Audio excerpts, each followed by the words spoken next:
KBS 열린 토론.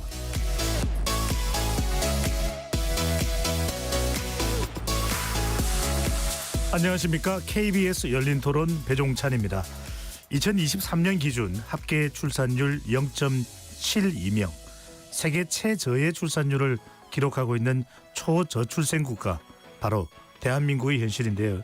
이런 심각한 인구 감소 국면에서도 우리나라 국민 혹은 거주민으로 인정받지 못하는 사람들이 있습니다. 바로 미등록 이주민들인데, 이들이 낳은 자녀들은 우리나라에서 태어나고 자라면서도 사회 구성원으로 온전히 인정받지 못하고 있는 것이 현실입니다. 존재하지만 통계상으로는 존재하지 않는 아이들. 오늘은 희망을 꿈꿀 수 없는 미등록 이주 아동의 실태와 바람직한 대안에 대해 살펴보도록 하겠습니다. KBS 열린 토론 지금부터 시작합니다. 치열한 토론 속에서 더 나은 세상을 찾아갑니다. 올바른 세상을 만드는 첫걸음. 평일 저녁 7시 20분 KBS 열린 토론. 오늘 열린 토론 함께해 주실 세 분 소개합니다. 이주민들의 인권과 권리 신장에 앞장서 오신 세 분입니다. 김진 공익법단체 두루 변호사 나오셨습니다. 네, 안녕하세요. 김진아입니다. 김진아 아름다운 재단 사무총장 자리해 주셨고요. 안녕하세요. 김진아 사무총장입니다. 이자스민 한국문화다양성기구 이사장, 전 국회의원이기도 합니다. 자리하셨습니다. 네, 안녕하세요. 반갑습니다. KBS 열린 토론 문자로 참여하실 분은 샵 9730으로 의견 남겨주실 수 있고요. 단문 50원, 장문은 100원의 정보 이용료가 붙습니다. KBS 1라디오의 모든 프로그램은 유튜브에서도 함께할 수 있으니까요. 많이 들어와 주시고 구독 꾹 눌러주시고 좋아요도 많이 보내주시면 좋겠습니다. 우리나라에 거주하는 외국인은 다양한 직업, 연령, 국적을 가지고 있는데요. 우리나라를 찾은 이유도 다양할 겁니다. 먼저 우리 사회가 바라보고 있는 이주민의 모습은 어떤지, 미등록 이주민에 대해서는 어떤 생각을 갖고 있는지 먼저 듣고 오겠습니다. 학교 다닐 때는 이렇게 뭔가 외모가 다르니까 이렇게 놀린다 해도, 근데 사회에 가서도 뭔가 그냥 외국인이다 하면은 뭔가 다르게 보는 시선이 있는 것 같고. 특히나 동남아권의 어떤 자녀들을 보는 시선은 못 사는 나라 뭐 이런 개념에서 많이 약자로 분류가 되는 것 같아요. 그러니까 그런 문제가 조금 인식 변화라든가 이런 게 좀 있어야 될 것 같아요. 이게 교육적인 거죠. 근데 항상 그런 문제들은 좀 있었잖아요. 근데 요즘은 워낙 이주노동자분들 다문화 가정 애들이 많아져서, 근데 잘 모르겠어요. 괜찮아졌는지 아직 실감이 되지는 않아서. 근데 그런 차별화가 그렇지 않도록 문화를 조성해야 되는 게 제일 큰 것 같고, 의료든 공부든 문화든 다 좀 도움이 되는 정책이 필요하지 않나. 우리나라 아기 돌봄 같은 경우는 지원들이 많은 것 같은데, 이주노동자 자녀분들은 그런 대책이 거의 없다고 나는 생각을 하는데요. 그런 대책도 필요할 것 같죠. 굳은 일들은 안 하니까 우리나라 사람들은 농사 짓거나 힘든 일들, 농장 같은데 그분들이 꼭 필요하거든요. 필요한데 자녀분들도 이제 우리 여기서 살려면 대책이 필요하죠. 아이들을 어떤 한국 문화의 문화적인 걸 많이 좀 접할 수 있는 그런 공간들, 그리고 그 아이들은 한국에 대해 문화에 대해서 깊이를 알면서 한국은 이런 나라였구나, 그리고 한국 아이들하고 어떤 관계성을, 성격의 차이겠지만 더 가까이 가려고 노력도 할 수 있는 거고, 그러니까 그런 문화를, 한국에 대한 문화를 좀 많이 알려주는 게 그런 어떤 공간적인 게 필요하다 생각해요. 시민분들의 의견 어떻게 들으셨는지요? 세 분 모두 이주민들 인권, 권리 양성에 많이 힘써오신 경력을 또 가지고 계신데요. 미등록 이주 아동의 현실, 구체적으로 또 우리가 좀 익숙한 그런 개념은 아닙니다. 그 개념도 조금 추가로 곁들여서 설명해 주셨으면 좋을 것 같고, 세 분께 먼저 우리 사회가 주목하고 있는 이유 뭐라고 보시는지 먼저 이 사장님부터요. 예, 우리가 오늘의 토론의 제목도 존재하지만 존재하지 않은 이 아이들이 우리가 그림자 아이들이라고도 부르고 있습니다. 이제 우리 사회가 미등록 이주 아동 문제에 대한 해결책을 논의하고 이 결정을 미루는 동안 이 아이들은 사실상 기본적 인권을 보장받지 못한 채 하루하루 성장해서 그림자 어른이 되어가고 있습니다. 어른이 되어가고 있는데, 사실상 우리가 교육, 의료, 복지 등 뭐 기본권에 박달은 이들에게는 사회적 배제와 심리적 상처를 남기고 있는데, 아까 말씀하신 것처럼 급격한 고령화와 인구 감소 대책으로 해외 이민자 유치 매우 우리나라에 지금 매우 많은 노력을 기울이고 있는데 이미 이 땅에서 태어나서 한국어를 하면서 한국어를 모국어로 사용하면서 한국 문화 속에서 자란 미등록 이주 아동들의 존재는 외면하고 있는 것은 현실입니다. 그래서 우리 땅에서 자라난 이들의 잠재력과 한국 사회의 구성원으로서의 가능성을 놓치고 있는 겁니다. 그 가능성에 대해서 또 절박한 사항을 말씀해 주셨고요. 김진아 총장께서는 어떻게 보시는지요? 네네. 그 미등록 이주아동 문제는 저는 이제 한국 사회 인권의 사각지대를 상징적으로 보여주는 되게 대표적 사례라고 좀 생각을 하고 있고요. 그 미등록 이주 아동들 같은 경우는 매우 복합적인 문제를 안고 있습니다. 아동이라는 이제 사회적 약자로서의 특수성, 그리고 이제 이주민에 대한 혐오의 문화, 또 이제 경제적 빈곤의 악순환, 그리고 국내 이주민 정책에 대한 한계 등을 모두 담고 있다고 저는 지금 보기 때문에 이제 저희들이 굉장히 관심을 가지고 나서야 되는 그런 문제라고 생각을 하고 있습니다. 네. 인구에서는 참 이주 플러스 출생인데요. 과연 어떤 의미가 있는지를 좀 짚어봐야겠습니다. 김 변호사께서는요. 네. 전 세계에서 제일 많은 국가가 비준한 국제인권조약 중에서 아동권리협약이 있습니다. 이 유엔 아동권리협약은 아동이라면 반드시 누려야 할 권리가 있고, 그리고 아동이라면 본인 또는 부모의 체류 자격이나 사회적 지위로 인해서 차별받지 않아야 된다.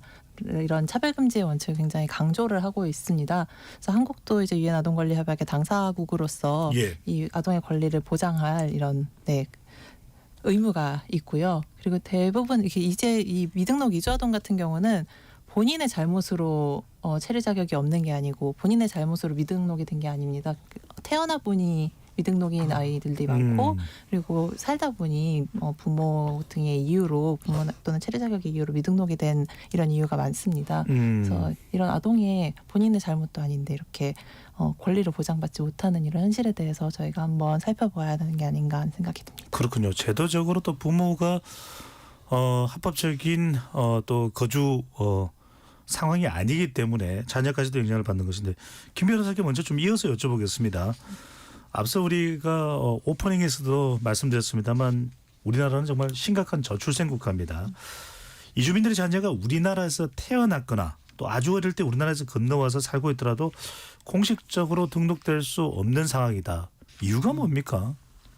일단 한국에서는 현재까지 한국에서 아무리 오래 살았다고 하더라도, 아동기에서 아무리 오래 살았다고 하더라도 체류 자격을 신청할 수 있는 법적인 근거가 없는 상황입니다.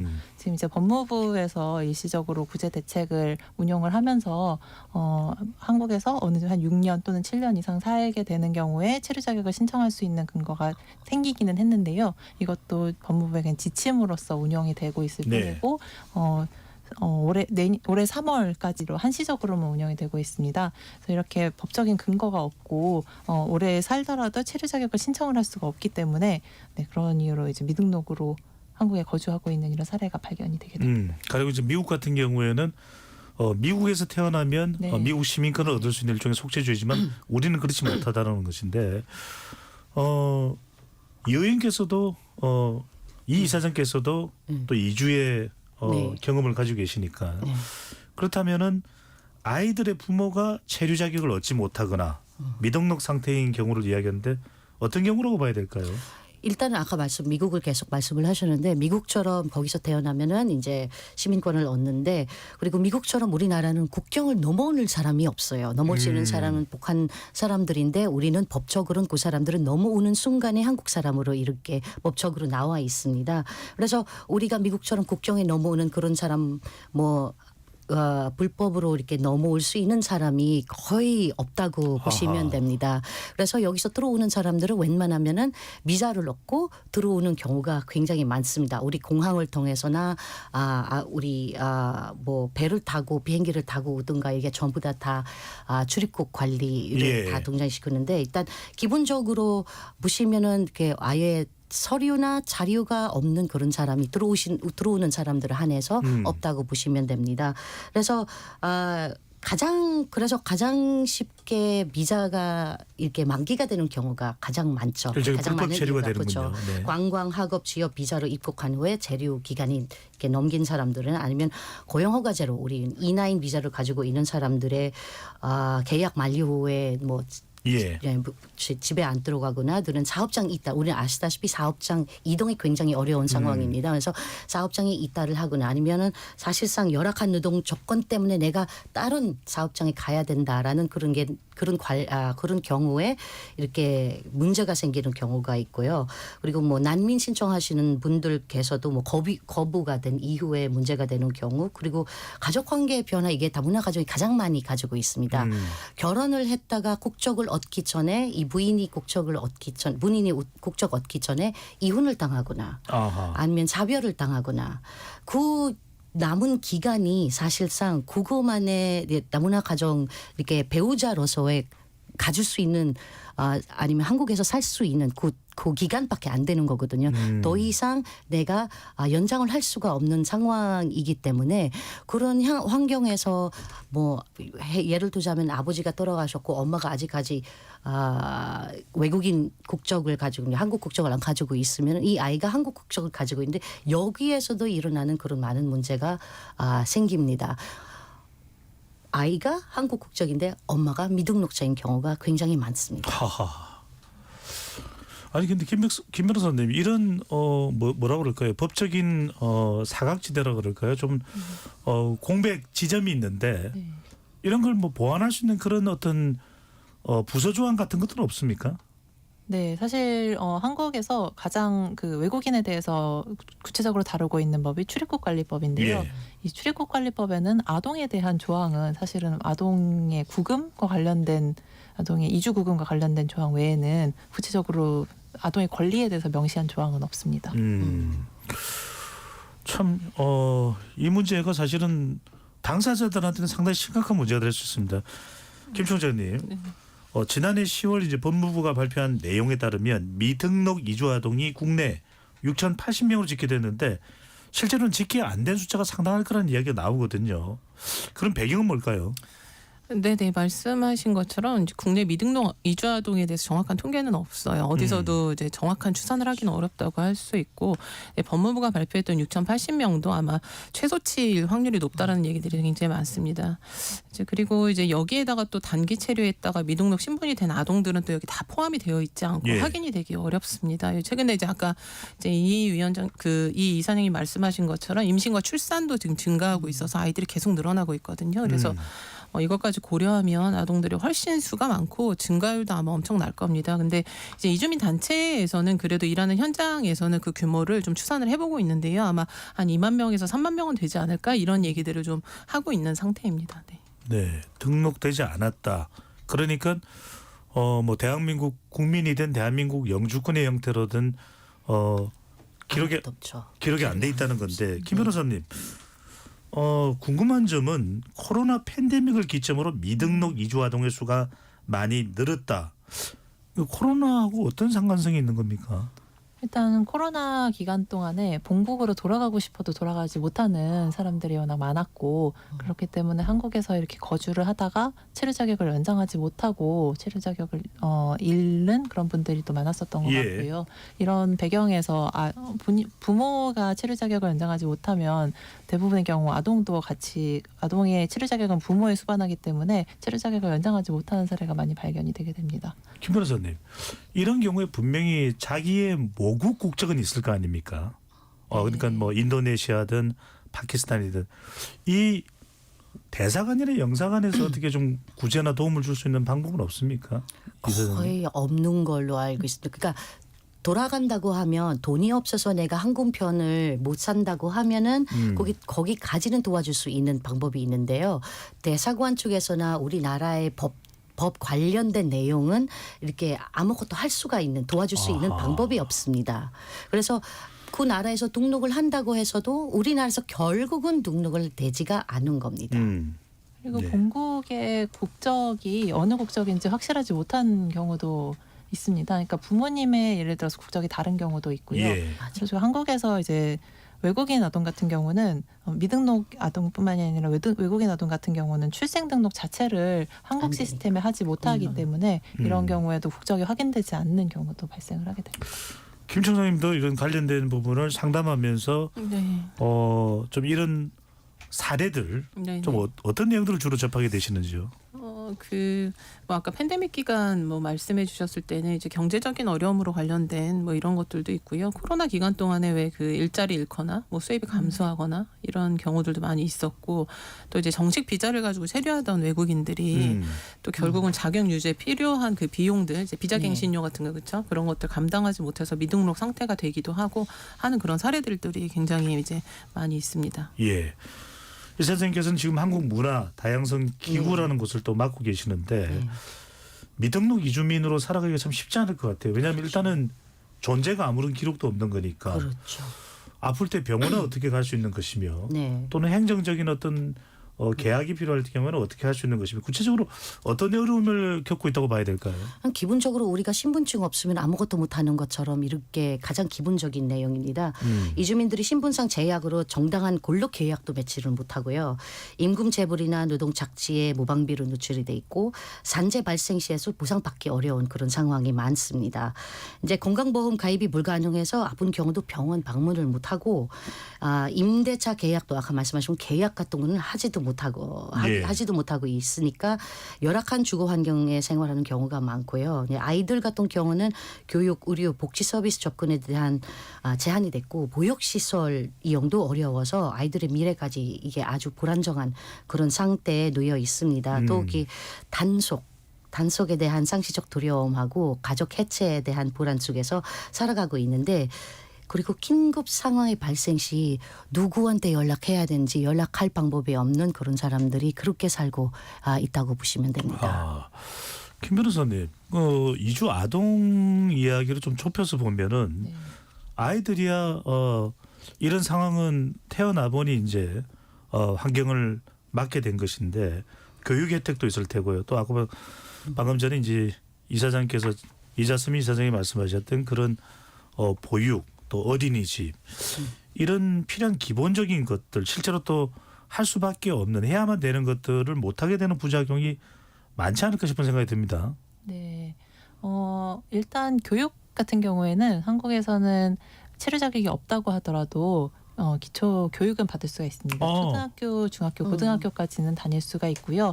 근데 문제는 고등학교를 졸업하면 말씀드렸다시피 그 살았던 그 기간을 근거로 해서 체류 자격을 신청할 수 없기 때문에 고등학교를 졸업하게 되면 이제 바로 강제 퇴거 대상이 되는 것입니다. 예. 한국에서 어떻게 보면 한국인으로서의 정체성을 키우고 한국말만 배우고 한국 친구들을 사귀었던 이런 아이들인데 고등학교를 딱 졸업하고 나면 바로 어디인지 한 번도 간 적이 없을 수도 있는 이런 본국으로 추방이 될 수 있다는 문제가 발생을 하게 되는 것입니다. 그래서 저희가 이런 아이들을 만나서 이야기를 나누다 보면 가장 크게 이야기를 하는 부분이 본인은 일단 어떻게 꿈을 키울 수가 없다.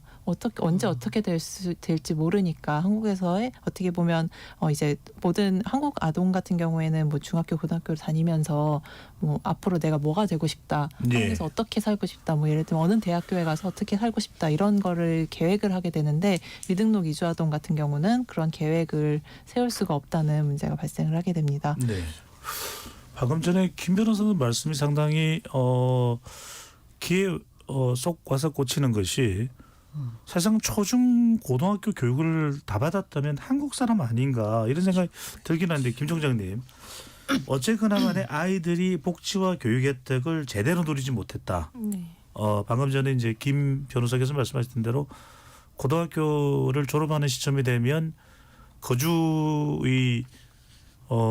거주한 이 기간 동안을 인정받지 못하고 떠나야 되는 상황이다. 그럼 이 모든 것이 이주 가정의 부모에게 부담이 돌아갈 수밖에 없는데 실제 상황이 어떤지도 궁금합니다. 이런 경우가 부닥쳤을 때요. 그 좀 전에 이제 교육의 공백에 대해서 이제 말씀해 주셨는데 사실 교육 공백 이전에 사실 보육 공백도 굉장히 맞습니다. 문제가 큽니다. 그래서 이제 현행법상은 지금 아까 말씀하신 건 초중고는 가능하지만 이제 그 한국 국적에 있는 아동들만 보육비랑 가정 이제 양육 수당이 이제 지원이 되고 미등록 이주 아동들은 어린이집 입소하는 것도 굉장히 어렵고요. 그리고 비용 부담도 되게 커서 뭐 한국에 있는 어린이집들도 한국 그 국적 아동들도 어렵지만 이제 미등록 이주 아동들은 엄청나게 이제 배제되어 있다고 좀 볼 수가 있습니다.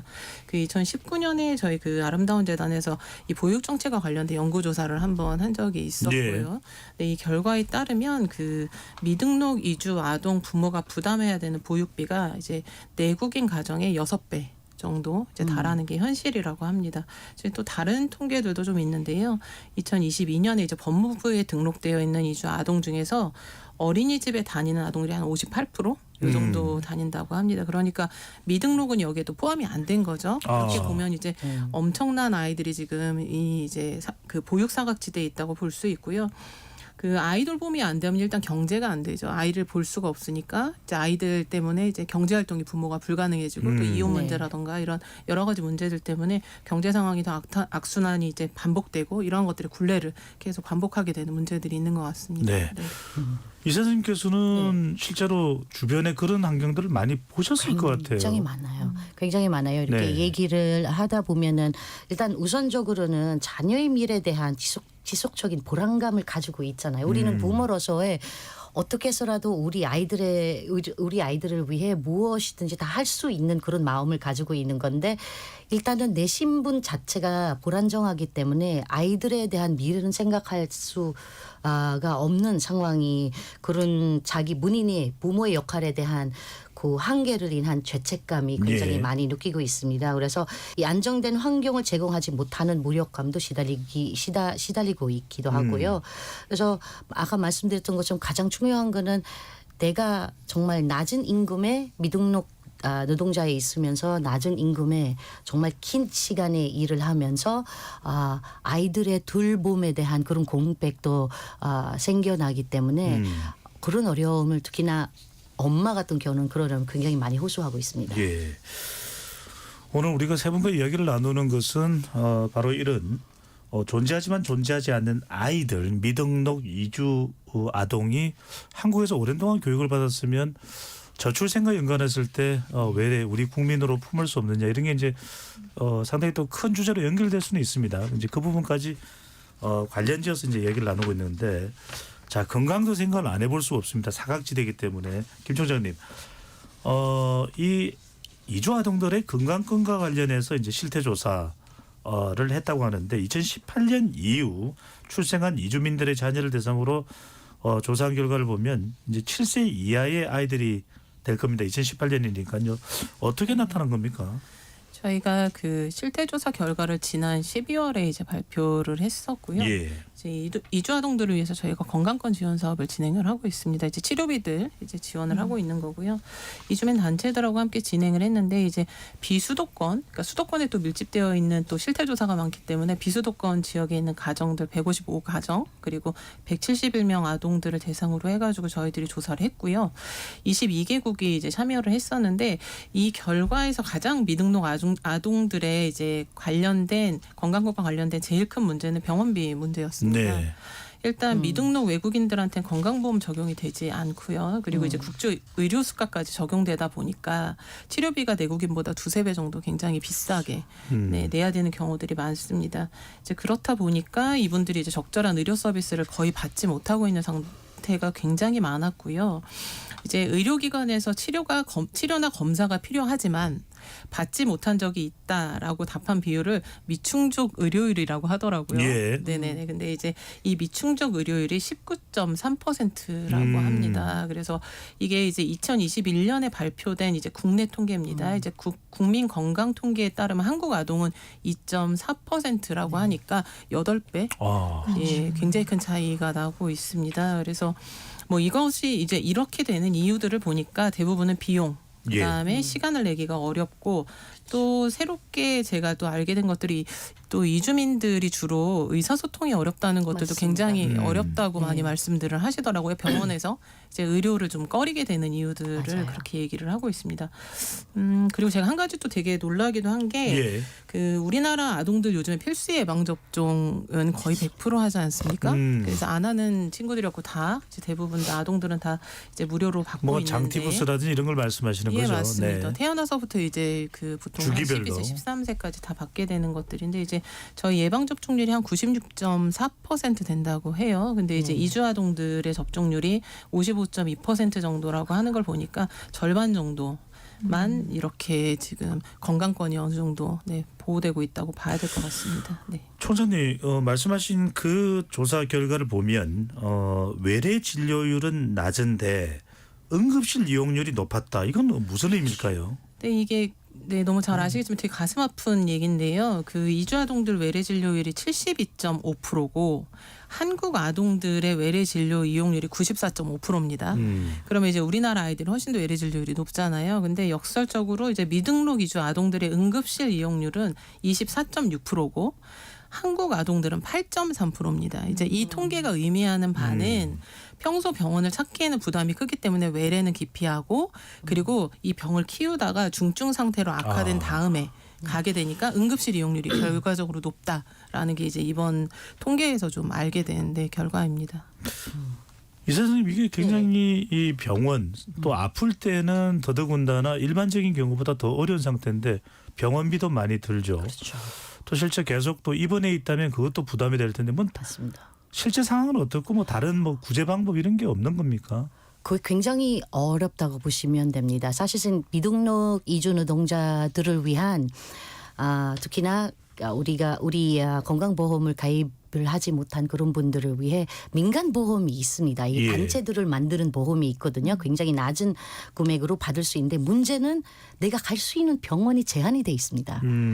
거기 함께 합류를 하고 있는 병원이나 의료원이 굉장히 적이기 때문에 물론 아프면은 큰 병이 나면은 그쪽에 멀리서라도 가서 찾아가서 치료를 받을 수 있을 텐데 우리처럼 기침 조금만 하면은 병원 가서 주사 맞고 약 먹고 하는 그런 상황이 아닙니다. 한번 아까 왜 잘 병원에 안 가는 이유면 의료보험이 안 되면은요 최소한은 3만 원에서 5만 원 정도 내야 됩니다.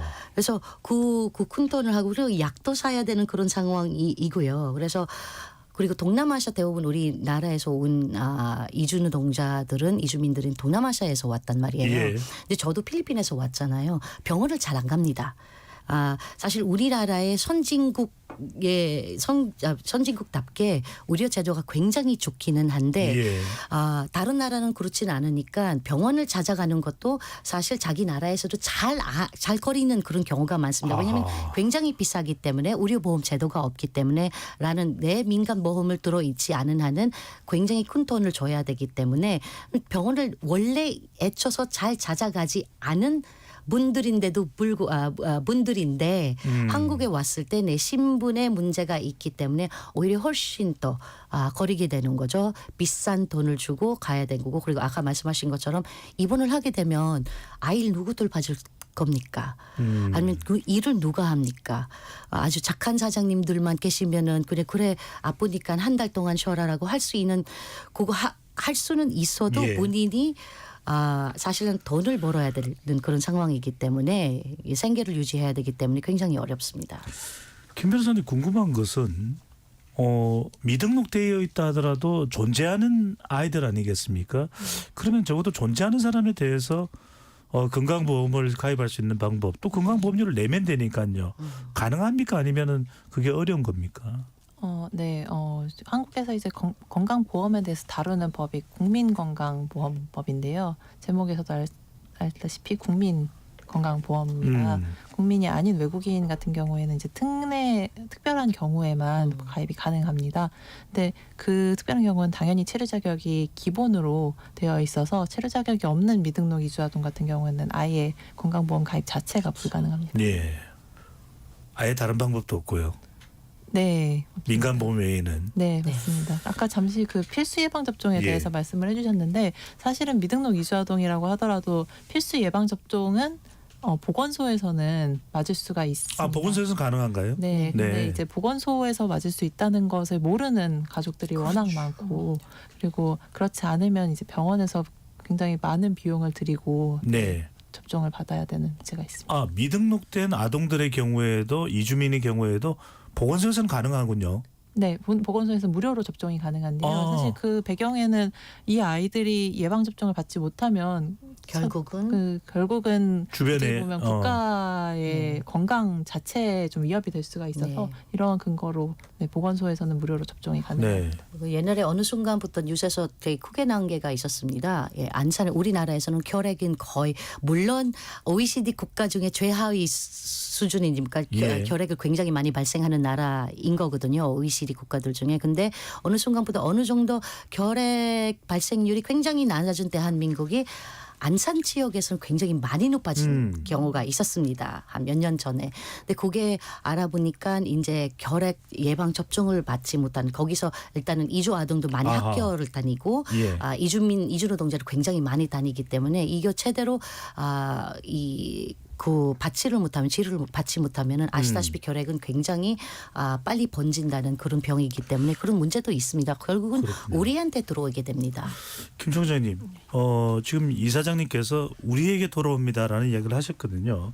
이주 가정, 특히 이주 아동들, 방금 전에 우리가 이야기 나눴듯이 이 건강권 문제는 현실적인 문제인데 뭐 어떻게 개선해 볼 수 있을까요? 개선은 또 가능할까요? 네네.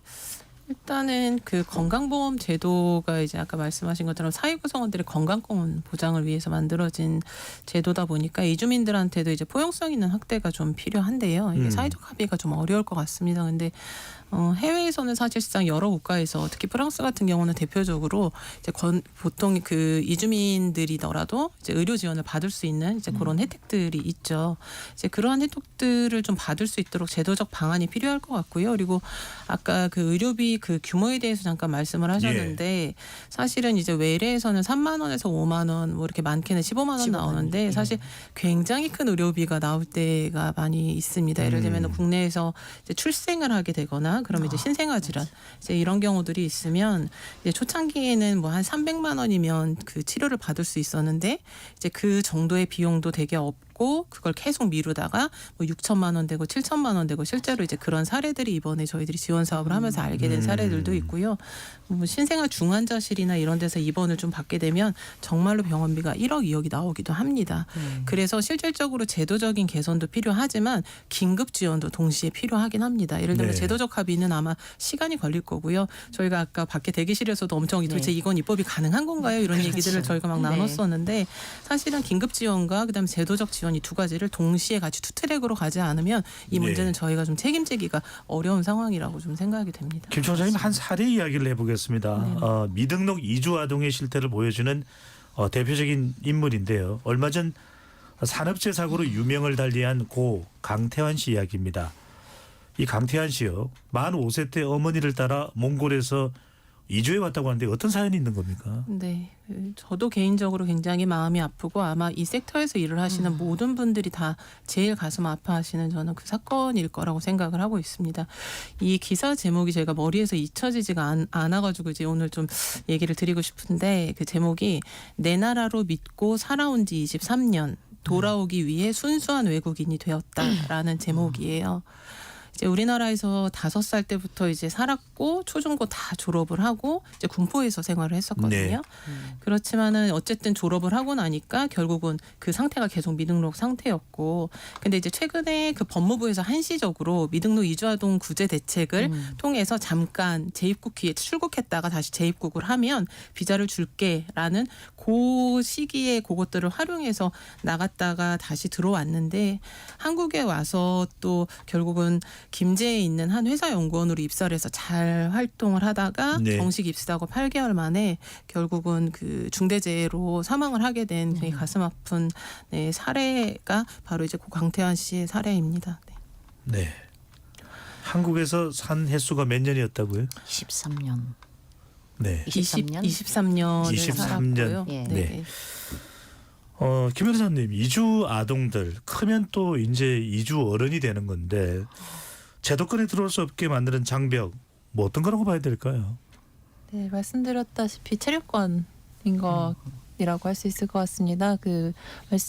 총장님께서도 말씀해 주셨는데 법무부에서 한시적으로 이제 구제 대책을 운영을 해서 한국에서 태어난 경우에는 6년 이상, 그리고 영유 이후에 한국에 입국했을 때에는 7년 이상 한국에 거주를 하면 한국에서 치유 자격을 신청을 할 수 있는 근거를 마련을 하기는 했었습니다. 네. 근데 이게 말씀드렸다시피 2025년 3월까지만 한시적으로 운영이 되고 있어서 거기에 대해서는 좀 연장이 필요할 것 같고요. 그래서 이게 제도적으로 제도화가 되어서 한국에서 일정 기간을 거주하면서 한국인으로서의 정체성을 키웠다면 한국에서 체류 자격을 신청을 할 수 있도록 하는 이런 근거가 필요할 것 같고요. 네. 그리고 강태환 씨 같은 경우에 김제로 갔었던 이유가 사실은 체류 자격을 신청을 할 수 있다고 하더라도 이게 한시적인 체류 자격에 불과했다는 문제가 네. 있었습니다. 네, 체류 자격을 신청을 해서 안정적으로 예를 들면 거주 비자를 받고 살 수 있다면 그 과정에서 또 꿈을 키우면서 살 수가 있었을 것 같은데 네. 김제로 갔던 것은 이제 지역 특화형 비자죠. 맞아요. 지역 특화형 비자. 비자로 해서 네. 일부러 거기서 지역으로 가서 네. 본인의 근거지가 군포임에도 불구하고 거기까지 가서 이렇게 일을 하다가 사고를 당한 네. 것이었습니다. 문득 이런 생각이 들었네요. 2023년을 살았지만 미등록이기 때문에 한국인으로 기여할 생각조차 못한다는 거네요. 그렇죠. 네. 이사장님, 네. 우리나라 사람들의 이주민에 대한 인식, 이주 노동자와 결혼 이미지를 다르게 보는 일단 이런 인식들 좀 네. 허심탄회하게 이야기를 해주신다면 어떨까요? 가장 중요한 건 우리나라는 이주 노동자하고 결혼 이민자를 굉장히 다르게 보고 있습니다. 우리나라 사람들은 결혼 이민자의 경우는 한국인 배우자이고 한국 사회의 구성원으로 인식을 하는데 각종 지원 정책의 당연한 소외 대상자로 보는 반면에 이주 노동자는 일시적 체류자 이고 단순 노동력 제공자로만 바라보는 이중적 시각을 보이고 있습니다. 네, 이러한 인식 차이는 제도적으로 반영되어서 결혼 이민자와 그 자녀들에게 다양한 지원 제도가 마련돼 있지만 이주 노동자와 그 자녀들에게는 기본적 권리 보장조차 미흡한 실정입니다. 그래서 이처럼 동일한 이주민임에도 불구하고 결혼 이민자는 장기적 사회통합 대상으로 이주 노동자는 한시적, 그러니까 갈 사람들이다라는 그런 생각으로 그런 시각을 바라보기 때문에 이 자별적 인식이 우리 사회의 건강한 다문화 사회로서의 발전에 저해하는 요인이 되고 있습니다. 사실 정보부처도 우리가 법적으로는 이민자라는 정의가 없잖아요. 이민자가 네. 누군지. 그래서 우리가 정부 부처들도 이민자가 누군지 문인들도 다 다르게 답변을 합니다. 물어봐 보시면. 그래서 우리가 이제 이민자라는 단어, 그리고 우리 사회에 같이 살고 있는 구성원들의 우리의 어떻게 법적 지위를 어떻게 정의를 해야 되는지 필요한 시점입니다. 네. 두 분도 어떻게 생각하시는지요? 이주 노동자에 대한 우리 사회 인식. 김 변호사 선생님 먼저 말씀해 주시고 김 총장님 이야기해 주시죠. 네, 정말 잘 말씀을 해주셨다시피 네. 정말 시선 한계 다 존재하고 이주민에 대한 정의뿐만이 아니라 이주 아동에 대한 법적인 정의도 지금 한국에는 없습니다. 이자스민 이사님께서 의원이시던 시절에 시도를 하셨던 이주아동 권리보장 기본법이 그래서 이주 아동에 대한 법적인 정의를 마련하기 위한 예. 어떻게 보면 최초이자 그 이후에도 어떻게 보면 최후의 네. 노력이었다고 할 수 있을 것 같은데요. 이제 법적인 정의조차 없고 이 사람들이 누구인지 그리고 이 사람들이 한국에서 어떻게 거주를 하고 있는지를 파악하려고 하는 이런 시도조차 없었다는 점을 좀 문제로 제기를 하고 싶습니다. 네. 김 총장님께서는요. 그 이주 노동자 같은 경우는 이제 저희들이 대부분 국내에 들어올 때는 뭐 노동과 관련해서 이제 취업이나 예를 들면 이 안에서 열심히 일하기 위해서 많이들 들어오시잖아요. 근데 그 이주 노동자들의 문제나 비자나 이제 이러한 존재의 문제들이 사실상 여기에서 생활을 하고 거주하다 보면 아이들의 문제를 고스란히 지금 옵니다. 그래서 사실은 이 문제는 완전 불가분의 관계라서 이 문제에 대한 근원적인 좀 접근하고 그다음에 아동 문제들을 같이 좀 보는 통합적인 좀 시선이 필요할 것 같습니다. 네. KBS 열린 토론 존재하지만 존재하지 않는 아이들 미등록 이주 아동에 대한 이야기를 나누고 있습니다. 1부 마무리하고요. 토론 로고 듣고 2부로 돌아오겠습니다.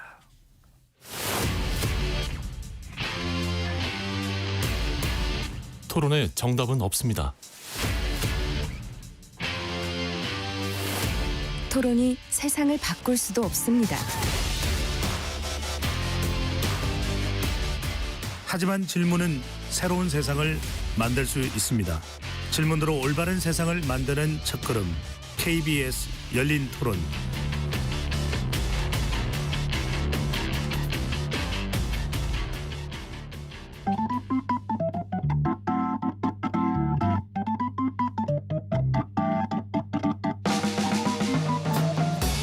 세상을 바꾸는 질문, 열린 토론이 시작합니다. KBS 열린 토론은 언제나 열려 있습니다. 단문 50원, 장문 100원의 유료 문자 샵 9730 그리고 KBS 어플리케이션 콩으로 여러분의 의견을 남겨주세요. KBS 열린 토론 2부 이어가겠습니다. 미등록 이주아동 실태와 대안에 대한 논의를 하고 있습니다. 스튜디오에 김진아 아름다운 재단 사무총장, 이자스민 한국문화다양성기구 이사장, 김진 공익법단체 두루 변호사 세 분과 함께하고 있습니다. 김 변호사님, 2부에서는 좀 깊숙이 들어가야 될 것 같습니다. 이주 노동자 이야기도 안 할 수가 없습니다. 이주 노동자에 대한 시선, 조금 전에도 이야기를 했습니다만 제도적 한계, 어떤 문제를 지적할 수 있을 거예요. 노동자라도 같은 노동자로 보지 않는 우리 사회 시선도 있는 것 같고요. 네. 제가 2019년에 유엔에서 인종차별 철폐 협약 심의에 참여를 한 적이 네. 있었는데요. 시민사회단체 일원으로서 참여를 했었는데 그때 한 위원이 했던 말 중에 하나가 한국 정부는 지금 한국 사회가 좀 굉장히 차별적인 이런 시선으로 이주민들을 바라보고 있다. 특히 부를 창출하고자 노동력을 창출하고자 하는 사람들 이주 노동자들이 있고 근데 또 이런 노동력을 향유하고자 하는 사람들은 국민으로 한정이 되어 있어서 이런 불균형이 어떻게 보면 국가의 위기로 이후에는 될 수 있다라는 발언을 하셨는데요. 저는 그게 조금 굉장히 인상 깊었고 이런 계속해서 차별적인 시선이 점점 심화되고 있는 부분이 제도로 이어지고 있는 것 같아서 이게 좀 그런 부분이 좀 보완이 되어야 하지 않을까 하는 생각이 듭니다. 인식도 바뀌어 나가야 될 것이고 제도도 좀 보완이 돼야 될 텐데 이사장님께서는 또 국회의원으로 국회에서 근무하기도 하셨습니다. 과연 그게 얼마나 우리 다양성에 더 반영이 됐는지도 궁금한데 실제 우리가 이 취업 비자로 입국한 외국인 노동자에 대해서도 고급 인력 또 저숙련 노동자 비자 자체도 다르게 발급되고 또 혜택 면에서도 차이가 있고 또 아까 말씀하셨던 대로 배우자 자격으로 들어오느냐 또는 국적이 어디냐 이 부분도 상당히 우리의 시각은 또 각양각색인 것 같아요. 허심탄회하게 말씀해 주신다면요.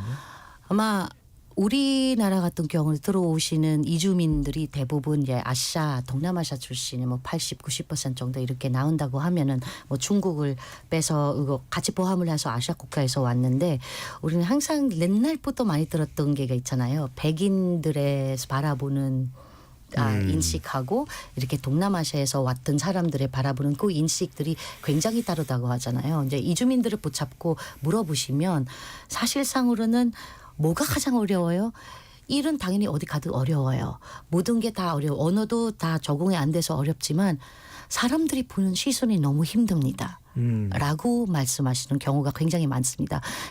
나는 그냥 사람인데 자기랑 똑같은 사람인데 동료인데 사실상 일터에서도 동료이고 학교에서도 같은 학교 친구이고 하고 그런 상황인데 내가 다르다는 것은 이 눈빛 하나로는 보인다고 이렇게 얘기를 하고 있습니다. 그래서 우리 사회는 아직까지 어떻게 보면은 이주 노동자들 같은 경우는 제가 쓰는 정말 사용하고 싶지 않은 말이겠지만 이 휴지처럼 사용하는 것 같습니다. 한번 쓰고 버리는 그런 생각을 가지고 있기 때문에 정말 오랫동안 거주를 할 수 있는 우리 구성원으로 할 수 있는 그 방법도 굉장히 힘들게 굉장히 가다롭게 만들어놨기 때문에 과연 이주 노동자들이 우리라는 단어에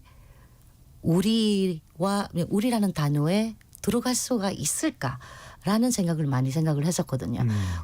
한국 사람들은 우리라는 말 굉장히 잘 씁니다. 우리는 저도 우리나라 얘기를 할 때마다 사람들이 헷갈려요. 제 얼굴 보면서 필리핀요? 아니 나 한국 사람이잖아요. 국적은 그래서 한국이시죠? 그렇죠. 네. 우리나라라고 하면 무조건 한국인. 근데 사실상 알게 되면은 해외에 나가면 우리나라라고 쓰는 사람들이 없습니다. 그 표현 자체가 my country이지 내 나라이지 우리나라라고 안 하거든요. 그래서 우리나라라는 게 우리라는 그 단어 속에 그 베타성이 내가 들어갈 수 있냐 이주민들도 들어갈 수 있냐 라는 그 질문에 한 번씩 사람들한테 생각해 보라고 합니다. 내가 말하는 우리 속에 그 사람들도 있을까? 네. 네. 김 총장님 어떻게 참 인식하는 게 쉽지는 않습니다. 공공의 장소에서는 다들 그렇지 국제적인 시각을 가져야지만 정말 내 일이 되고 내 가족의 일이 되면 또 달라지더라고요. 어떻게 봐야 될까요? 이게 인식을 고쳐나가는 것이 쉬운 일만은 아닐 텐데요. 어렵죠. 저는 사실 그 우리나라의 배타적인 이주민에 대한 이야기를 하면 제주 예멘 난민 사건이 사실 늘 떠오르긴 하거든요. 이제 동일하게 예를 들면 이주민 노동자에 대한 이슈는 아니었지만 우리나라 배타성이나 이런 상징적인 전 사건이었다고 좀 생각을 하고 있고요. 그 OECD에서 보통 총 인구의 5%가 그 이민족들, 그러니까 다른 그 외국인이면 다인종 다문화 국가라고 한다고 하고요. 네. 우리나라도 그 5%를 넘긴다고 합니다. 사실상. 그렇군요. 네네 그렇다고 하는데 그러니까 이주 배경 시민들하고 같이 저희들이 이제 살아가는 거죠. 뭐 그게 난민이 됐건 노동자가 됐건 어떠한 결혼 이민자가 됐건 이제 어떤 형태건 이제 다양한 배경에 있는 시민들이랑 살아가는 건 이제 돌이킬 수 없는 흐름인데 정서적으로는 저희가 굉장히 배타성이 심하고 사실은 특히 이제 뭐 동남아시아나 그다음에 이제 유럽이나 해외 이제 쪽이 아니라 그쪽은 더 이제 좀 더 배타적인 현실이 있는 게 사실이죠. 그리고 그런 것들은 되게 뿌리 깊게 있어서 이거는 좀 저는 이제 시민들이 스스로가 좀 생각해 볼 만한 굉장히 스스로가 좀 각성을 하면서 열린 시각을 갖지 않으면 안 되는 것이라고 좀 생각을 하고요. 네. 그리고 다양한 뭐 시민사회단체들이나 이제 민간에서도 다양한 캠페인들도 하고 저희들이 뭐 활동들을 하지만 이러한 것들이 이제 좀 더 많이 확산되면서 좀 인식을 바꿔나가고 그 내용들을 좀 들여다보고 이제 그렇게 해야 되지 않을까 하는 생각을 좀 갖고 있습니다. 이사장님 이따가도 여쭤보겠지만은 네. 참 어릴 때부터 교육이 중요하지 않을까요? 굉장히 중요합니다. 예, 아무튼 대한민국에서는 사실상 제가 가장 많이 느꼈던 거는 아이들 키우면서 그러더라고요. 애들이 갑자기 엄마 나 학원 보내줘라고 이렇게 하는 거예요. 학원에 왜? 널 애도 없어. 전부 다 학원에 가 있어요. 근데 이주노동자들한테 일반 교육 받는 것도 굉장히 어려운 상황인데 그게 학원 같은 거나 다닐 수 있는 그런 여건에 방과 후 학습을 받을 수 있는 그런 여건이 아닌 거거든요. 그리고 중요한 거는 이 아이들이 미등록 아동 같은 경우는 교육을 대한민국에서 받으면 거가면서 고향이라는 게 그러니까 그런 말을 많이 들었습니다. 니네 나라 가라라는 말을 제가 많이 들었는데 저는 이미 한국 국적을 가지고 있는데도 불구하고 저한테 하는 말들을 하는데 이 아이들은 얼마나 더 아픈 내용일 겁니까? 근데 이 아이들은 사실상 돌아가라 그러는 그 나라가 사실 자기 나라가 아니고 이 아이들한테는 한국이 고향입니다. 여기에서 태어나고 여기서 자랐고 한국어를 모국어로 사용을 하는 아이들이기 때문에 교육도 여기서 받았고 친구들도 다 여기서 있고 하는 그런 상황이다 보니까 굉장히 그 시스템 자체도 한국 시스템만 알고 있기 때문에 사실 모국이라는 개념이 엄마 아빠 나라뿐이지 내 나라가 아닌 거거든요. 네. 이사장님의 한국 구사 능력을 봐도 한국인이십니다. 김 변호사님.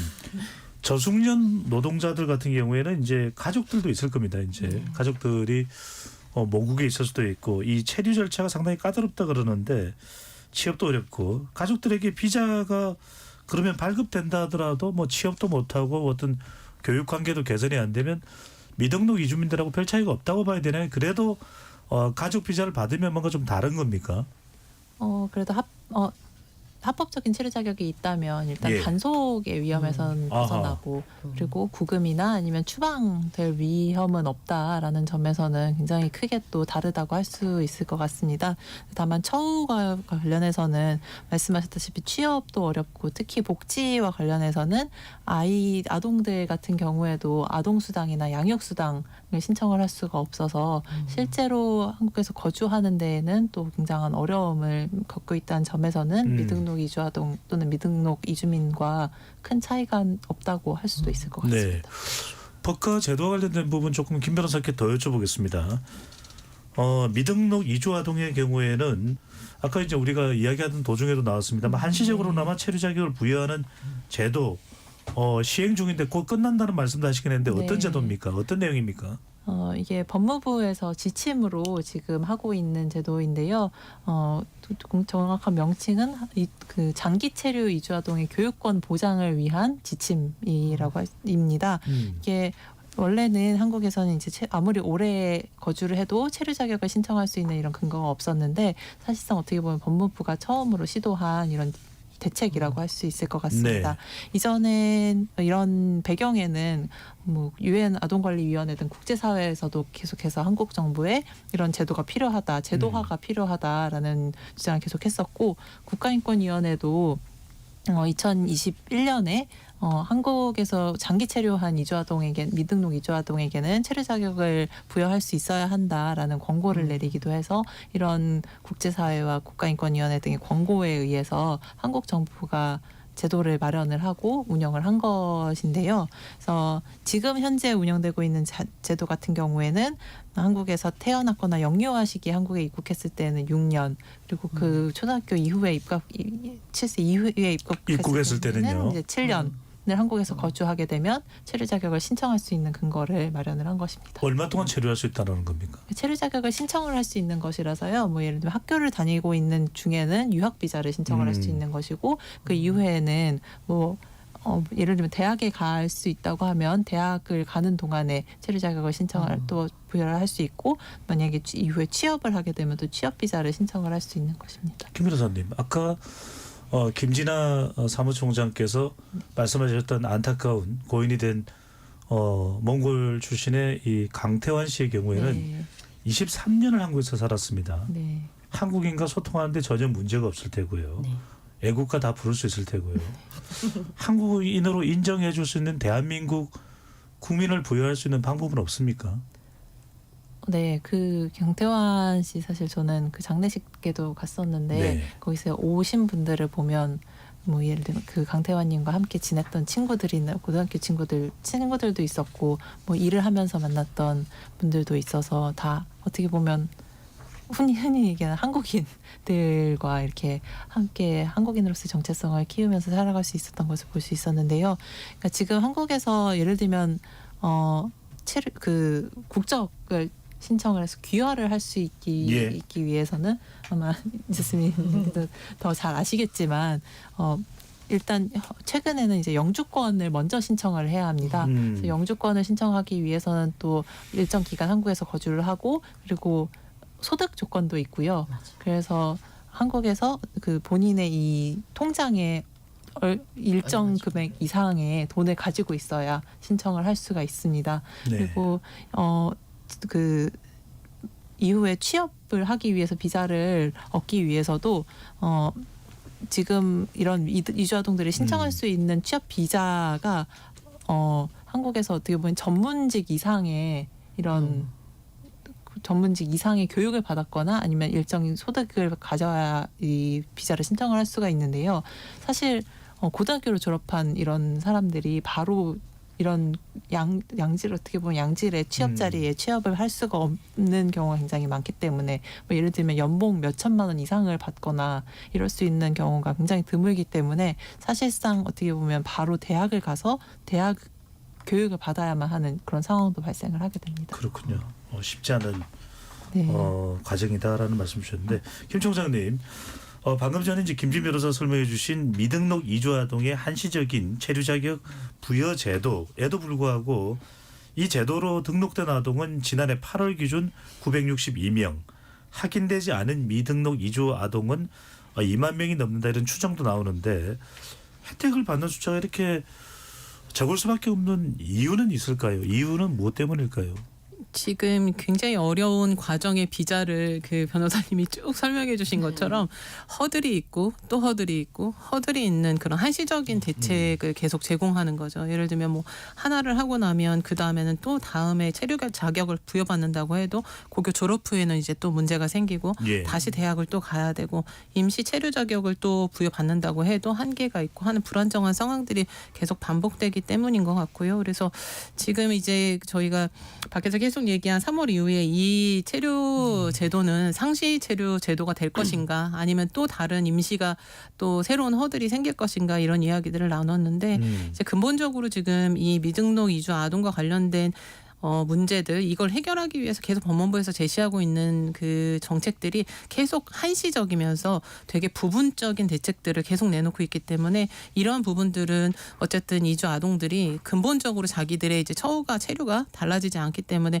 선호도가 없을 수밖에 없다고 좀 볼 것 같습니다. 네, 선호가 별로 없다. 김 변호사님, 그렇지만 이 제도조차도 3월이면 종료된다는 것이거든요. 네. 더 좀 내용을 바꾸든지 아니면은 좀 더 확대해서 운영한다든지 지속한다든지 하지 못하는 이유가 있는 겁니까? 법무부는 처음에 이 제도를 운영할 때에도 굉장히 강조했던 부분은 이런 제도가 상시적으로 시행이 된다고 하면 이런 아동들을 이용하는 어떻게 보면 부모들이 생길 것이다. 이런 제도를 악용하는 사람들이 생길 거다라는 우려를 계속해서 강조를 했습니다. 그래서 아무래도 이런 부분은 이렇게 한시적으로만 시행하는 데에는 이런 정부의 우려가 있을 것 같은데요. 사실은 뭐 그런 제도를 악용하는 사람은 어디에나 있을 수 있고 그러니까 악용하는 사례를 어떻게 관리를 할 것인지에 대해서는 이후에 신경을 써야 할 것 같고 일단 인권적으로 이런 아동들이 한국에서 잘 거주를 하고 아동으로서의 정체성을 키우기 위해서는 어떤 부분을 좀 확장을 해야 할지를 먼저 고민을 해야 하는 것이 아닌가 하는 생각이 듭니다. 이 소장님, 네. 구제하는 이 제도도 네. 부작용을 생각해서 한시적으로 운영이 된다면 분명히 지금 정확하게 집계는 안 되지만 2만여 명으로 추정이 되는 미등록 이주 아동에 대한 제도적인 대책은 필요할 것 같거든요. 굉장히 필요합니다. 이 2만여 명도요. 2010년 때부터 나왔던 숫자이거든요. 사실상으로는 이제 계속해서 이 아이들도 지난 10몇 년간의 다차라고 또 다시 아이들이 태어나고 하는데 사실상으로는 이민 제도와 현실을 고려할 때 아동을 통한 가족 이민 증가 우려는 현실성이 굉장히 낮습니다. 자, 이 요건들만 지금 이번 제도에 얘기를 하고 있는 제도의 이 요건들만 그 교육 과정 이수 조건 이미 강력한 제한 장치이거든요. 6년 정도 태어났을 때부터 6년 정도 살아요. 결국은 왜 이 제도가 인기가 없냐? 결국 막 태어난 아이들하고 6살 가지된 아이들이 못 받는 거거든요. 또는 중간에서 그리고 이것뿐만 아니라 굉장히 다른 조건들도 굉장히 많이 달려 있습니다. 뭐 제가 공부를 하다가 멈췄는데 잠깐 학교에 그만뒀는데 다시 공부를 하는 게 그게 계산을 해야 된다는 그 기간도 있습니다. 굉장히 가다로운 절차를 지나야 되는데 근데 사실상으로는 한국은 가족 동반 이민이 매우 제한적으로만 허용을 하고 있습니다. 아시다시피 E9 비자 이주 노동자들은 공장에서 일하는 모든 이주 노동자들은 가족 과 함께 못 옵니다. 그래서 전문 이력 등 특정 재료 자격 외에는 가족 조청이 굉장히 어렵고요. 예, 주권이나 국적 취득 여건이 매우 엄격을 하고 미등록 아동의 재료 자격 취득에 부모의 재료 자격으로 연계되지가 거의 않습니다. 그래서 이번에도 사실상 부모님이 미등록이었기 때문에 아들 둘은 딸이 아이가 비자를 받을 수 있는 조건 중 하나가 여태까지 과태료를 다 내야 되는 거예요. 이 미등록 재료한 그 기간 내내. 근데 최소한 막 몇 천만 원 하는 경우도 있습니다. 그래서 그것 때문에 포기하는 경우도 굉장히 있습니다. 근데 보시면은 해외 사례를 보시면은 미국 같은 경우는 오히려 낙가라는 프로그램, 드리머 프로그램이라는 사례가 있어 보시면은 수혜자들의 교육 수준과 경제 활동 참여도는 크게 향상이 됐고 불법 입국은 증가하지 않다는 얘기가 있고요. 유럽 국가들도 마찬가지로 오히려 이 국가에서 구제 제도가 불법 재료 관리의 효율적인 수단으로 평가가 됐고요. 그리고 이 영국 결과를 보시면은 장기 체류 요건과 교육 이수 조건이 풀 팩터, 그러니까 외국인들을 이민자들을 잡아당기는 들어오라는 하는 그런 제도 적용되지 않다는 그런 이야기가 많이 있습니다. 그래서 불법 이민의 주요 동기는 여전히 경제적 요인이 지배적이고 구제 제도보다 노동시장 상황이 아주 이주 결정에 더 큰 현상이 일어나는 겁니다. 그래서 아이 때문에 더 남죠. 그럼 잘 생각해 보세요. 우리가 아이 안 낳으려고 하는데 하나 낳고 아니면 키우기 어려우니까 아예 안 낳는 경우도 있는데 이주민들도 안 그랬을까요? 똑같은 사람인데. 네. 하여튼 어쨌든 여러 사항들을 말씀을 해주셨습니다만 김 변호사님 또 김진 총장님 두 분 보시기에 어쨌든 뭐 2만여 명 추정이긴 합니다만 미등록 이주 아동 이 부분의 문제 해결은 어떤 식으로든 제도적으로 개선해야 될 필요성은 있을 텐데 어떻게 개선해 나가는 게 필요할까요, 김 총장님은요? 기본적으로는 한시적인 정책 이제 그만해야 될 것 같고요. 그 장기 체류적인 특히 이제 아까 뭐 그 강태현 씨처럼 이제 이미 국적은 비록 이제 한국 국적을 얻지 못했었던 오랜 기간이 있었지만 이제 한국인이나 다름없는 그런 미등록 이주 아동들에게는 좀 인권을 보장받을 수 있는 이러한 지원 대책들이 정말 좀 필요할 것 같고요. 그리고 이제 또 시민사회를 중심으로는 이런 그 이주 아동 체류권에 대한 제도화 조금 목소리가 되게 열심히 있습니다. 그리고 네. 이제 두루 이제 김진 변호사님도 같이 소속해서 계시는 곳으로 알고 있고요. 그 이주민 단체를 중심으로 해서 이주 배경 아동 청소년 기본권 향상을 위한 네트워크가 움직이고 있습니다. 캠페인도 진행을 하고 있어요. 레더스 드림이고 또 지금 여기서 꿈을 키우는 이주 아동이라는 타이틀로 하고 있습니다. 이 시민들의 관심이 굉장히 필요하고요. 이게 정부에서 이렇게 계속해서 느리게 움직일 때는 이번에 저희가 최근에 여러 가지 그 이슈들도 있습니다만 네. 국민들이 움직이는 게 얼마나 영향력이 있는지를 사실 저희들이 알 수가 있습니다. 그래서 이 캠페인에 좀 관심을 가져주시면 좋겠고요. 또 열심히 서명을 하고 있어서 올해 3월까지는 또 서명을 받아서 국회와 법무부에 제출할 거라고 하니까 꼭 검색해서 한번 찾아주시면 좋을 것 같습니다. 네, 김 변호사님은요? 네, 일단 제도화가 가장 중요할 것 같습니다. 지금 한시적으로 운영되고 법무부가 운영하는 지침이다 보니까 사실은 법무부가 의도하면 언제든지 그만둘 수 있는 좀 어떻게 보면 불안정한 정책이라고 할 수 있을 것 같은데요. 이게 법으로 규정이 되어서 법적인 근거가 마련이 되어야 할 것 같습니다. 그리고 또 그만큼 또 중요한 것이 이 아동들이 체류 자격을 그냥 단순히 한국에서 거주할 수만 있도록 하는 게 한국에서 그냥 체류할 수만 있도록 하는 게 아니라 정말 한국인까지는 아니더라도 어쨌든 외국인으로서 아동으로서 그리고 이후에 한국에서 아동기를 보낸 사람으로서 인간으로서 좀 살 수 있도록 하는 네. 좀 체류 자격이 안정적인 체류 자격이 부여되어야 할 것 같다는 의견도 드리고 싶습니다. 그리고 소개해 주셨지만 그 레더스 드림이라는 지금 저희 캠페인을 운영을 하고 있는데요. 네. 거기 그 저희가 영상도 찍었어요. 근데 그 영상에는 사실 그 고 강태환 님의 마지막 모습도 돌아가시기 전에 본인이 이 구제 대책을 통해서 얼마나 많은 꿈을 꿀 수 있었는지에 대해서도 말씀을 해주시는 영상도 같이 있고요. 네. 그리고 아까 말씀해주셨던 그 다카 사례로 미국에서 제도죠. 네. 네, 다카로 한국인이신 분이 한국인 그 미국에서 이제 미등록으로 지내시던 한국인 분이 교수로 그 다카를 통해서 구제를 받아서 미국의 교수로 지금 활동을 하시는 네. 네, 그 한국인 분도 같이 영상을 찍어주셨습니다. 그 분이 이제 그 한국에 있는 다른 미등록 이주 아동에게 하고 싶은 말로 이제 포기하지 마라. 언젠가 너희들이 꿈을 키울 수 있는 이런 날이 올 거다라고 말씀을 해주신 이런 영상도 있어서 굉장히 큰 울림을 내주기도 했습니다. 네. KBS 열린 토론 미등록 이주 아동에 대한 얘기를 하고 있는데요. 저출생이라는 걸 강조해드렸습니다.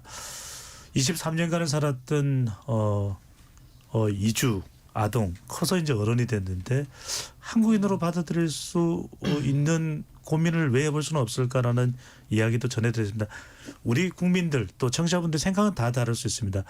이주 아동, 이주민에 대해서 우리의 이 저출생 제도와 연관할 수 있는 방법은 무엇이 있을지 세 분의 생각을 듣고 오늘 열린 토론을 마무리할까 합니다. 먼저 이사장님부터요. 네, 사실은 우리는 불법 체류자라는 단어에 주는 부정적 프레임에서 벗어나야 한다고 생각을 합니다. 우리 산업 현장에서 필요로 인해 한국에서 오게 된 많은 이주민들이 결과적으로 장기 체류화하면서 이 땅에서 자녀를 낳고 기르게 되었습니다. 한국의 발전을 위해 기여한 이들이 자녀들이 불법 체류자의 아이들이라는 이유로 기본적 권리조차 보장받지 못하는 현실이 우리 사회의 책임이 외면하는 것입니다. 특히 한국에서 태어나거나 자란 아이들이 한국 사실상 고향입니다. 아까 말씀드렸습니다. 네. 한국어를 모국어로 사용하고 한국 문화 속에서 정체성을 형성돼 있습니다. 우리가 필요해서 온 이주민들이 이주 노동자들이 그 자녀들에게 이제 와서 불법이라는 이유로 떠나라고 하는 것은 한국 사회의 지속 가능한 발전 측면에서도 바람직하지 않습니다. 저출산 고령화 시대에 이들을 부담이 아닌 기회로 봐야 할 거라고 생각합니다. 부담이 아니는 기회로 생각해야 된다. 김진 총장님은요? 강태환 씨는 한 명의 사건이었지만 사실 수천 명의 지금 강태환 씨가 있습니다. 근데 또 같은 사건이 반복되면 안 될 것 같습니다. 그 이주 배경을 가진 시민들하고 함께 사는 것은 이제 돌이킬 수 없는 시대적인 흐름이고요. 인력적으로나 이제 산업 구조적으로 봤을 때 우리가 포용적인 그러한 자세를 갖지 않으면 안 될 거라고 봅니다. 제도적으로 이제 최소한 인권은 보장되어야 합니다. 생각보다 너무 척박한 현실이고요. 그리고 이러한 계기와 함께 제일 중요하게 생각하는 것도 하나는 우리 사회가 가지고 있는 이주 시민들에 대한 좀 혐오적인 시선을 거두는 게 정말 필요할 것 같습니다. 이것은 우리 방송을 같이 들으시는 모든 분들도 한꺼번에 다시 한번 좀 생각을 해주셨으면 하는 주제입니다. 네. 김 변호사님은요? 네, 처음에 말씀드렸다시피 이 미등록 이주 아동들이 한국에서 지금 거주하면서 미등록이 된 데에는 본인의 잘못은 사실은 전혀 없습니다. 어떻게 태어나 보니 미등록이었던 것 아니면 자라다 보니 미등록이 된 이런 아동들인데요. 이렇게 본인의 잘못도 없는 이런 아동들이 한국에서 한국인으로서의 정체성을 쌓아가면서 자라왔는데 이런 아동들이 추방되는 것이 맞을지 아니면 한국인으로서의 정체성과 함께 한국 사회에 기여할 수 있는 인재로 받아들이는 것이 더 나을지는 한번 같이 생각해 볼 문제인 것 같습니다. 그리고 또 한 가지 좀 강조를 하고 싶은 것은 저희가 계속해서 이제 있지만 없는 아이들이라고 이야기를 하고 있는데 사실 이 아이들은 계속 있었습니다. 사실 없었던 것은 어떻게 보면 이 아동들도 우리와 같은 존재라는 이런 평등한 시선이 아니었나 하는 생각이 듭니다. 네, 확인차만 여쭙겠습니다. 아까 그 미등록 이주 아동이 등록할 수 있는 제도 개선돼서 더 유지될 가능성도 열려 있는 거죠, 김 변호사님? 저희 그래서 그 희망을 가지고 캠페인도 하고 또 저희 메시지를 또 법무부와 정부와 국회에 또 전달을 하려고 하고 사실상 많은 단체들이 일을 하기 때문에 정부가 이런 아이디어를 얻고 이런 제도가 좋겠구나라고 이렇게 시행하는 경우가 많으니까 굉장히 중요한 일을 하고 계시는 것 같습니다. 알겠습니다. KBS 열린 토론 이것으로 마무리하겠습니다. 이 말은 꼭 전달드리겠습니다. 터미네이터로 알려진 아놀드 슈왈츠네거는 캘리포니아 주지사가 됐습니다. 그도 오스트리아에서 미국으로 옮겨갔던 이주민이었습니다. 날씨 관련된 전달 소식이 있어서 전해드립니다. 전라권과 충청권을 중심으로 매우 많은 눈이 내리겠으며 수도권, 경상권, 제주도 일부 지역에 비 또는 눈이 내리겠습니다. 가급적 대중교통을 이용하시고 운전 시에는 안전거리를 유지하면서 서행해 주시기 바랍니다. 세 분 토론 고맙습니다. 감사합니다. 지금까지 KBS 열린 토론 배종찬이었습니다.